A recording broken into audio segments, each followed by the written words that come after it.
कराची में तुर्की के consul general मराठ मुस्तफ़ा ने गवर्नर सिंध मोहम्मद ज़ुबैर से गवर्नर हाउस में मुलाकात की। मुलाकात के दौरान मुख्तलिफ शोबों में पाक तुर्की इक़्तिसादी ताउन, सूबे में सरमायाकारी के मौक़ों और बाहमी दिलचस्पी के दीगर उमूर पर तबादला ख्याल किया गया। इस मौके पर गवर्नर सिंध मोहम्मद ज़ुबैर ने कहा, पाकिस्तान और तुर्की के आवाम इस्लामी अख़ुवत के अटूट रिश्ते में बंधे हुए हैं। जोग्राफिया अहमियत के बाइस न सिर्फ जनूबी एशिया बल्कि पूरी दुनिया के अमन के लिए पाकिस्तान का किरदार निहायत अहम है। मोहम्मद ज़ुबैर ने कहा, बड़े सनती मराकज़ और कारोबारी इदारों के बाइस कराची को मुल्क का मुआशी हब होने का एजाज़ हासिल है। गैर मुल्की सरमायाकारों की आमद से पाकिस्तान का मुस्बत तासुर उजागर होगा। गवर्नर सिंध मोहम्मद ज़ुबैर ने मज़ीद कहा, दोनों ममालिक के माबैन बाहमी तिजारत में मज़ीद इजाफे के लिए जामे कोशिशों की ज़रूरत है। Lotus lake towers, a groundbreaking endeavor by Lotus Properties.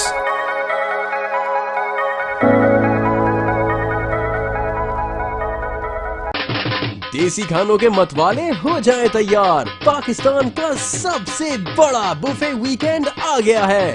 21, 22 और 23 अप्रैल जुमा, हफ्ता और इतवार पाकिस्तान का दस्तरख्वान सजाएगा देसी खानों का बेहतरीन इंतखाब फेयर हॉल गार्डन्स कराची में। जो चाहो जितना चाहो खाओ। #PKDKHI